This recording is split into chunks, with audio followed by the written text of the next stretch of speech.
Halo semua, saya Andrea di Arlita dan pada kesempatan kali ini kita akan mempelajari costing method dan juga inventory valuation di Odoo Class. Sebelumnya kita akan mempelajari terlebih dahulu apakah costing method dan juga inventory valuation. Yang pertama dari costing method. Jadi costing method merupakan suatu metode yang digunakan untuk menghitung total biaya yang dikeluarkan untuk produksi melalui konversi dari nilai inventory. Costing method sendiri memiliki tiga tipe yang dapat digunakan. Tiga tipe itu yaitu yang pertama adalah average cost atau FCO, yaitu metode yang menghitung biaya rata-rata dari semua persediaan dan kemudian dibagi dengan jumlah stock on hand yang tersedia. Selanjutnya ada standard price, yaitu metode default dari Odoo yang menghitung biaya melalui persediaan yang didefinisikan pada product form. Lalu yang terakhir ada first in, first out atau FIFO, yaitu metode yang menghitung biaya berdasarkan masuk dan keluarnya persediaan secara real time. Selanjutnya ada inventory valuation yang merupakan sebuah proses yang dilakukan untuk mengetahui nilai stok persediaan yang tidak terjual pada saat perusahaan menyiapkan laporan keuangannya. Inventory valuation ini memiliki dua tipe, yaitu yang pertama adalah tipe manual, di mana tidak terjadi pencatatan secara otomatis pada Odoo ketika terdapat produk yang masuk atau keluar dari inventory. Jadi dia berbentuk periodik. Kalau yang kedua ada tipe automatic, yaitu terjadinya pencatatan secara otomatis pada Odoo ketika terdapat produk yang masuk atau keluar dari inventory. Jadi dia berbentuk virtual. Selanjutnya, pada kesempatan kali ini, kita akan membuat sebuah skenario transaksi di mana ada sebuah PT yang bernama PT Hype yang merupakan perusahaan yang akan membeli mikrofon dengan dua kualitas suara yang berbeda melalui vendor PT Sounds. Setelah melakukan pembelian, mikrofon-mikrofon tersebut akan kembali dijual kepada PT Super Victory. Nah, pada proses transaksi kali ini, kita akan menggunakan FCO sebagai costing methodnya dan juga manual sebagai inventory valuation-nya. Dan pada tabel berikut ini juga merupakan transaksi order to cash dan procure to pay yang akan terjadi pada skenario kita. Bisa di-pause jika ingin melihatnya. Selanjutnya akan kita lanjutkan pada Odoo-nya langsung. Oke, jadi kali ini kita sudah masuk ke dalam Odoo-nya langsung. Pertama yang akan kita buat adalah produk kategoris. Bagaimana cara membuatnya? Pertama kita masuk ke dalam Odoo kategori, lalu kita pilih configuration, lalu kita pilih produk kategoris, lalu nanti kita akan pilih create. Hasilnya akan muncul tampilan seperti ini. Lalu kita ganti costing methodnya menjadi average cost karena kita memakai itu, dan juga inventory valuation-nya menjadi manual. Lalu untuk nama kategorinya kita akan namakan all, lalu namanya average cost. Lalu kita save.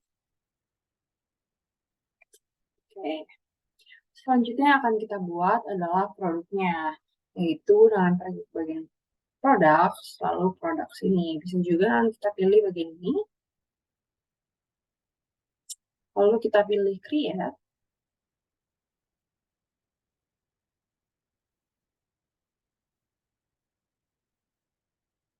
Lalu produk name-nya kita buat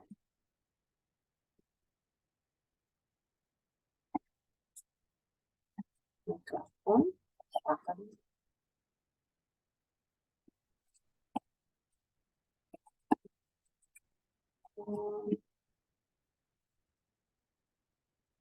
lalu produk type-nya kita buat storable.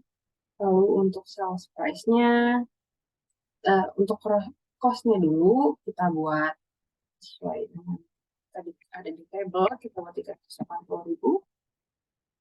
Oke, untuk sales price-nya kita buat 450.000. Untuk produk kategorinya juga sudah, yaitu all average cost. Jika sudah, kita pilih save. Oke, ini sudah terbuat. Selanjutnya yang kita akan lakukan adalah melakukan pembelian atau procure to pay. Procure to pay kali ini akan terjadi dua tahap karena kita melakukan dua kali pembelian. Yang pertama adalah pembelian untuk barang, untuk mikrofon sebanyak 5 buah, dan yang kedua sebanyak 2 buah. Untuk melakukan procure to pay, yang pertama kita lakukan adalah pergi ke modul purchase, lalu kita membuat RFQ. Sini nama vendornya adalah PT.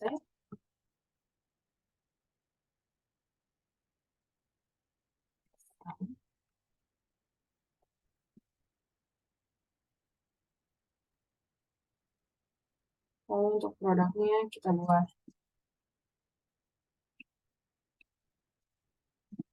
mikrofon.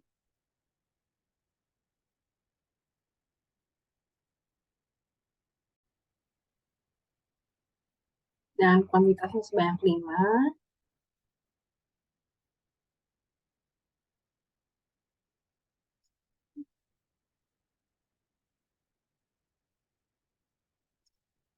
Dan untuk unit price-nya sebanyak 300.000 untuk pembelian pertama.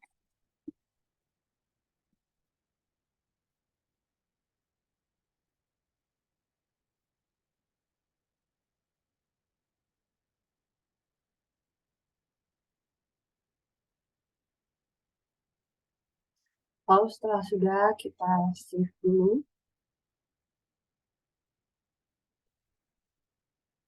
Dan selanjutnya yang akan terjadi adalah proses procure to pay yang pernah kita lakukan sebelumnya.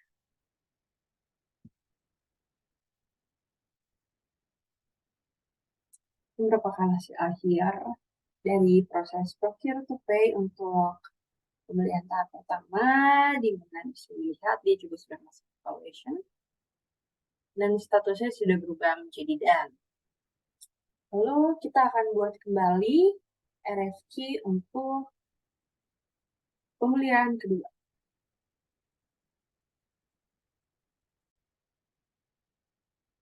Yang merupakan RFQ untuk pembelian kedua. Jadi setelah mengisi datanya, di sini perbedaannya dengan RFQ sebelumnya adalah kuantitas dan juga unit price-nya. Kalau kita memilih save, lalu kita bisa send by email untuk memberikan awareness kepada perusahaan PT Sounds.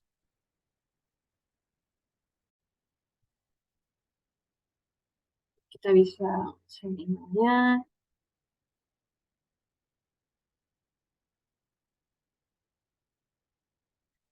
Lalu kemudian kita confirm order. Lalu kita receive products. Lalu kita buat unit yang diterima sebanyak yang memang sudah kita terima. Lalu setelahnya kita bisa pilih holiday.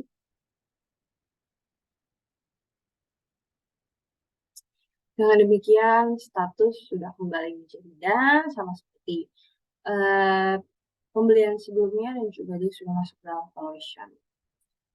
Selanjutnya, setelah kita membeli dua barang, yang akan kita lakukan adalah melakukan penjualan pada PT Super Victory.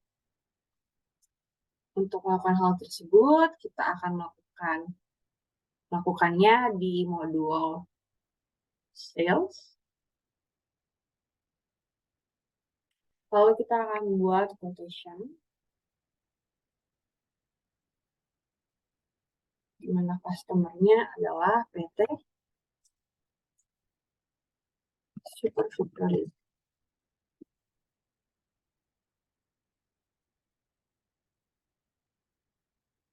Lalu produknya adalah mikrofon. di mana kuantitasnya yang tadi kita sudah sebutkan pada skenario sebanyak 4. Dan harga per unitnya adalah 450.000.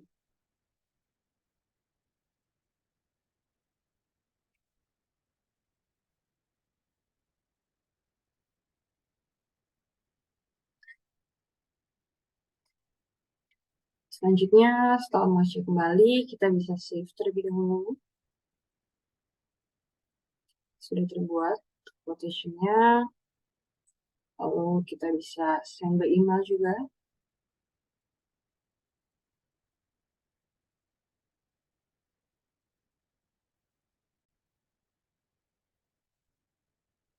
Kita send emailnya.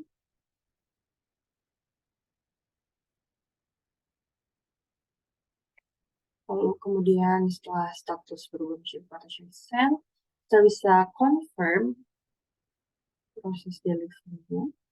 Lalu dia akan menjadi sales order.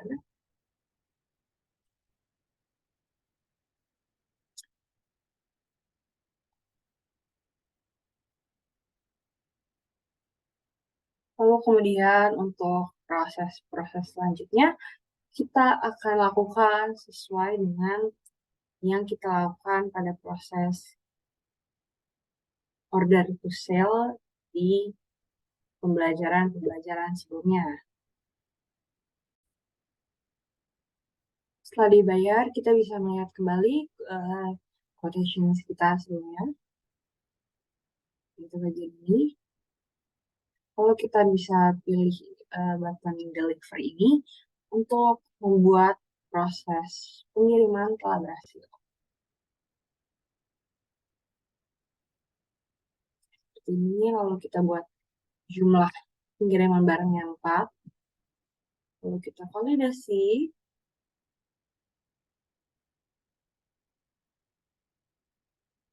Untuk saat ini kita bisa buat disable SMS. Dengan demikian, status sudah berubah menjadi dan juga ini sudah masuk ke dalam valuation. Selanjutnya yang akan kita lakukan adalah mengecek stock valuation kita.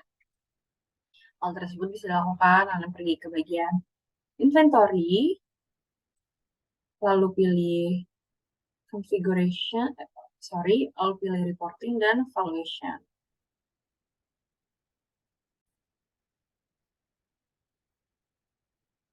Oke, ini merupakan tampilan dari stock valuation. Bisa dilihat ini merupakan hasil dari penjualan dan pembelian yang telah kita lakukan tadi.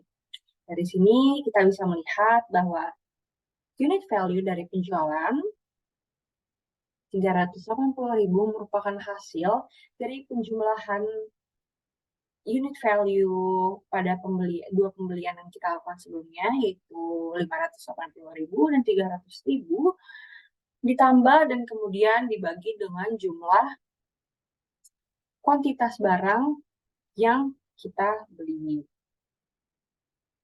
Dengan demikian dapat disimpulkan bahwa penggunaan metode average cost yang kita lakukan berhasil dan berjalan dengan baik. Selanjutnya kita akan mengecek pada bagian journal entries. Pada bagian journal entries kita bisa melihat bahwa tidak ada jurnal yang terbentuk dari proses transaksi tadi. Hal ini dikarenakan kita menggunakan metode manual untuk bagian inventory-nya.